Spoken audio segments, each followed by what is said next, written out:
All right, Shalom. I want to start by saying, Call halal, YAHAWAH, BAHASHAM, YAHWASHI, BAHASHAM, KAKADASH.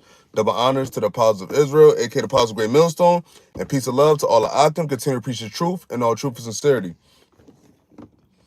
Real quick, so I have this article now. Brother sent me something, but I heard about this with the brother sent me I think that was yesterday or a day or two ago. I was listening to the radio, 94.7, Jonesy in the morning. And she was on the phone with the mayor of New York, Adams, and talk about they were actually talking about the MTA and the attacks that have been happening to MTA employees, and blah blah blah blah, the cops, NYPD, and all that. But she also mentioned this incident that I'm about to get into right now. Now, this incident took place in Brooklyn, New York. It was two small hats, and they attacked this Jake that was in a wheelchair, an older Jake with his dogs. Because the small hat said that the Jake's dog was scaring his kids and whatnot, right?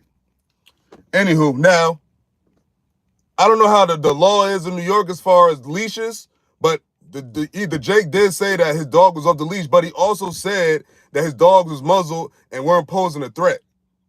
Now, obviously, we know because Jake, that's why they went on him. They went in on him, and he was in a wheelchair. Because, you have these Edomites, you have these other races, they do things, and people don't go harder than them. But when Jake do something, even a little bit off the script of the law, of this devil's law, they get the book thrown at him. So what happened was, so they attacked the Jake, they knocked him, they hit him. I think they said he hit him with like a bench or like a little wooden something. Hit him with two objects, and then after he hit him with the objects, he tossed him out of his wheelchair, man. Now, at this time, his dogs was nowhere. The dogs didn't do anything, and like I said, the dogs were muzzled, and they posed no threat. All right? So, I'm going to get into this article. So, this is from The Root. It's a credible source. I believe that's a Jake platform, I believe. If I'm not mistaken, I believe. But anyways, plenty of coverage on it. All you got to do is type in man attacked in a wheelchair in Brooklyn and shit will pop up. But this says a black man in wheelchair viciously attacked by NYC white man, and then this happens. So it says a rally in McLeod's. That's today. So the thumbnail I have is the picture of the article. From the article, you can clearly see he's out of his way. He looked like he's been pushed down to the ground, and you see the top hat by him. You know what I'm saying? So it's a top hat and a small hat, but Amalek nonetheless.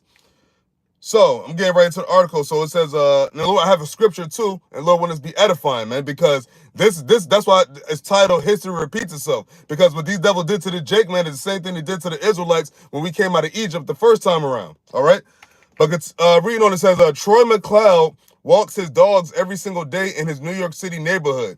Despite being wheelchair bound, McLeod and his pups have maintained a comfortable routine. But everything changed one day when their regularly scheduled walk turned life-threatening. So this is something he does on a regular. I don't know if he walks in I don't know if the area where he actually lives, the actual street he lives on, but this is clear to be a routine thing.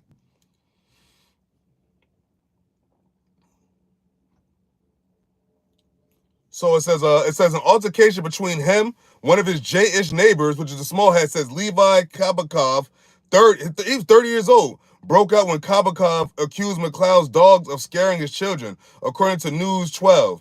It says McLeod says his dogs are trained. At the time of the incident, the dogs were muzzled. At the time of the incident, the dogs were off their leashes, but wearing muzzles. So which means that they wouldn't be able to bite nobody. It says McLeod insists his dogs pose no threat, but that's when the white man told McLeod to cross the street, and he did. So the dude asked him to cross the street, and he crossed the street.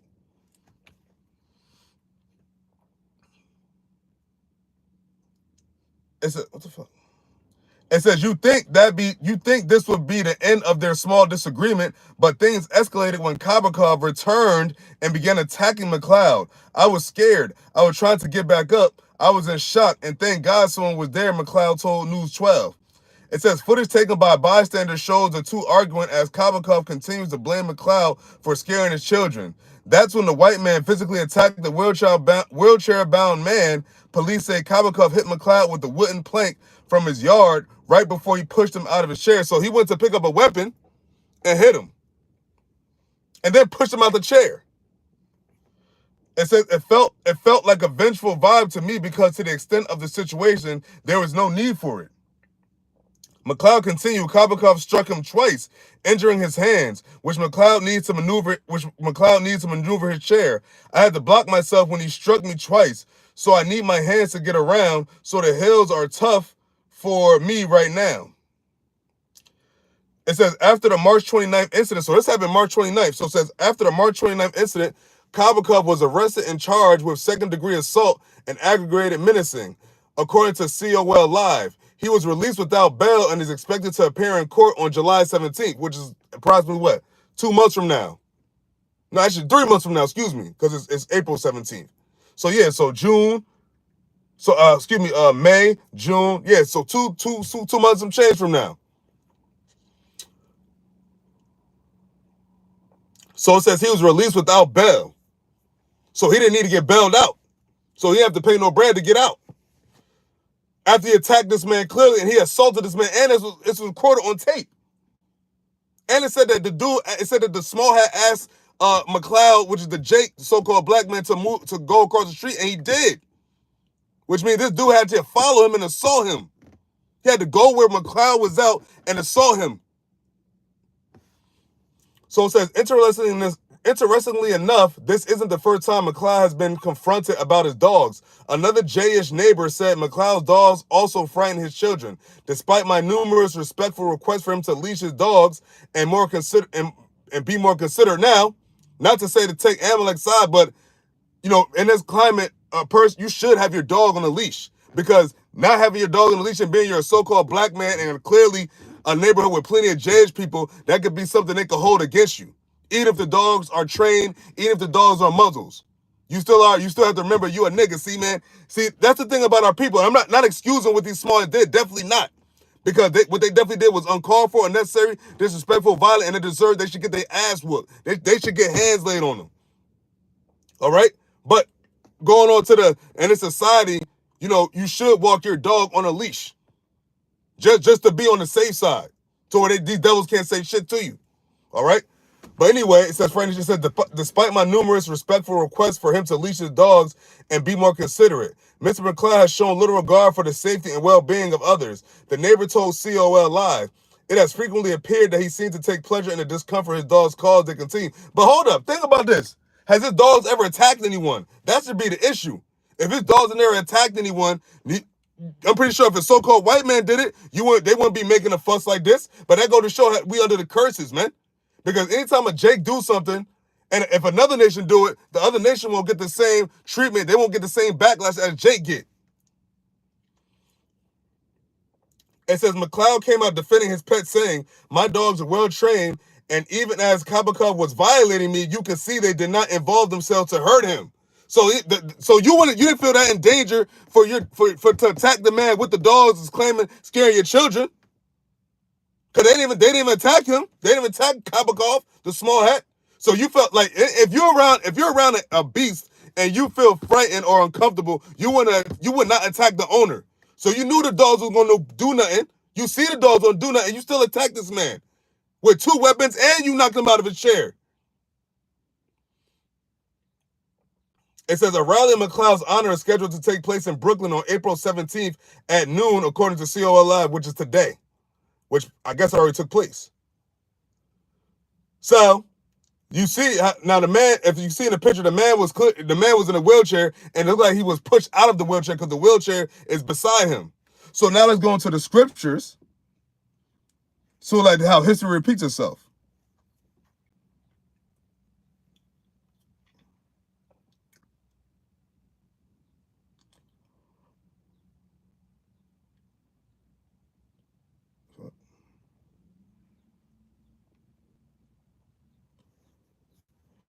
Go right to the point.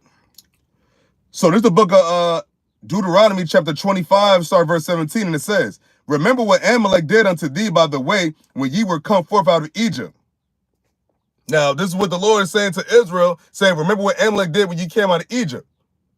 That was the King James. So you go to NLT, it says, never forget what the Amalekites did to you as you came from Egypt. It says, verse 18, how he met thee by the way and smote the hindmost of thee, even all that were feeble behind thee, when thou was faint and weary, and he feared not Yahweh BAHASHAM YAHAWASHI. Now, this guy, what's his name? Troy McLeod, I think it said. Or it said Terry. Yeah, Troy McLeod. So this Troy McLeod would have been considered a feeble man in the ancient world, because he's in this time today he's in a wheelchair, which means he was feeble because he can't walk on his own. All right. So those are the people that Amalek. So Amalek are these small hats that attacked Troy McLeod in 2025. Those are of the descendants of the people that are known as the Amalekites, man, who are the descendants who are part of the Esau, the nation of Esau. So in the NLT of Deuteronomy chapter 25 verse 18, it reads, "They attacked you when you were exhausted and weary, and they struck down those who were straggling behind. They had no fear of Yahweh BAHASHAM YAHAWASHI." Now it says what? Amalek had no fear of Yahweh BAHASHAM YAHAWASHI, and they still don't. All right, now verse 19, it says, "Therefore it shall be when the Lord thy God, Yahweh BAHASHAM YAHAWASHI, have given thee rest from all thine enemies." So Esau and the other nations, from all thine enemies round about, in the land which the Lord thy God giveth thee for an inheritance to possess it, which is actually where those small hats like this Kabakal motherfucker happen to be in. Those are the people in our land. It's in the land which the Lord thy God giveth thee for an inheritance to possess it, that thou shalt blot out the remembrance of Amalek from under heaven, thou shalt not forget it. And we go into the NLT, it says, "Therefore, when the Lord your God, Yahweh BAHASHAM YAHAWASHI, has given you rest from all your enemies in the land he has given you as a special possession," which is what, the land of Israel, "you must destroy the Amalekites and erase their memory from under heaven. Never forget this." And how can we forget now? Because they just did it again. Now, when you read up above verse 17,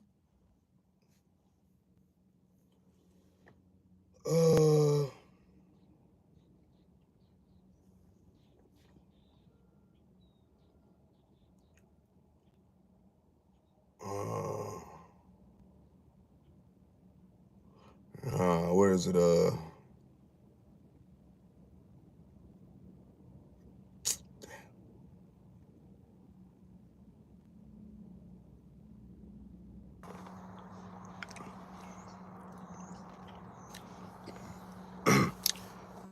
Shalom, Malcolm. So I'm outside, so I'm gonna pick it up late where I left off, Lord willing, because it's going to overheat again because I'm outside, and when it starts to get nice outside, when you live streaming, my phone overheats a lot, so I'm just gonna pick it up a little later on, Shalakia, you know what I'm saying? But it's gonna keep overheating. So with that, I'm gonna say Shalom, and I'll pick up at another time. Yeah, Shalom, Yahweh BAHASHAM YAHAWASHI.